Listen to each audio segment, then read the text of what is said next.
kuna kichaguo ili kupata update zote za kimichezo ndani na nje ya mipaka ya Tanzania. Utakuwa na Hussein Hamisi Ushanga. Usisahau tu kusubscribe kwa channel yetu Ushanga TV na kunifollow kwa mitandao yangu ya kijamii, napatikana kama Hussein Ushanga 28. Kwa mitandao yangu ya kijamii napatikana yote hivyo. Kuna taarifa tulizokuandalia leo ni kuhusiana na Stefano Aziz Ki. Huyu ni Burkina Faso. Saizi yuko Wydad, lakini mkataba wake na Wydad huko hivi.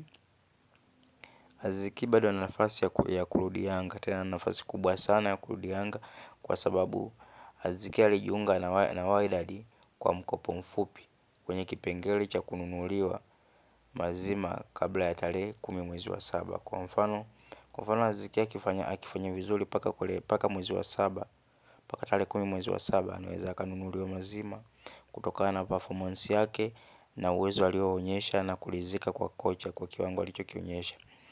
Makubaliano ya Yanga na Wydad ni kulipa pesa za usajili za Aziz Ki kama signing fee sawa na bilioni 1.7 kabla ya tarehe 10 mwezi wa 7.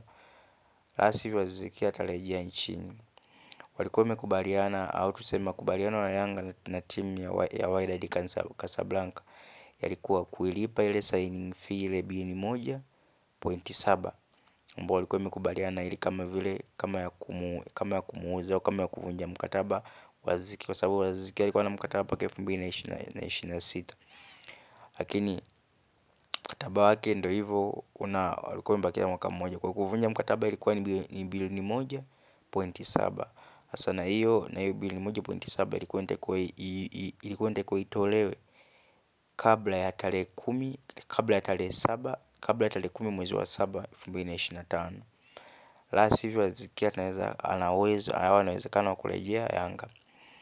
Wydad na Aziz Ki walihitajiana sana kuelekea FIFA Club na World Cup. Hivyo ikabidi kiwekwe kipengele cha kulipa pesa hiyo kabla ya tarehe 10 endapo watalizika na kiwango chake. Umeona? Kwa hiyo wenyewe Wydad walimtaka Aziz Ki.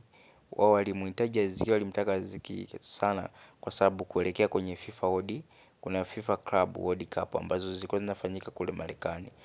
Walikiona kiwango chake ni kizuri ambacho kinaweza kikawasaidia FIFA Club World Cup ambazo zilikuwa zinafanyika kule Marekani. Waliona anaweza kuwasaidia na timu yao kuipeleka mbele zaidi. Ndio maana na Yanga walivyoona hivyo wakaweka mkataba, au tuseme ile ambao walikuwa wanatakiwa kabla ya tarehe 10 mwezi wa 7 ndio wameilipe hela ambayo walikuwa wamekubaliana. Kisheria Aziz Ki bado ni mchezaji wa Yanga, ndio maana bado hajaondoa profile picha ya Yanga kwenye Instagram yake. Wanamalizana na Yanga kabla ya tarehe 10. Kwa hiyo mpaka sasa Aziz Ki bado ni mchezaji wa klabu ya Yanga, lakini Aziz Ki au Wydad kumalizana na Yanga ni mwisho tarehe 10. Kwa tarehe 10 ikipita bado hajamalizana na Yanga, maana yake Aziz Ki anarudi nyumbani Young Africans, anarudi Tanzania kuja kuendeleza alipoishia msimu huu. Karibuni sana Ushanga TV, wapenzi wasikilizaji, wapenzi watazamaji, usisahau kunifollow kwa subscribe channel yetu Ushanga TV. Hapo unapata taarifa zote za kimichezo ndani na nje ya mipaka ya Tanzania. Tutaonana tena wakati mwingine. Bye bye.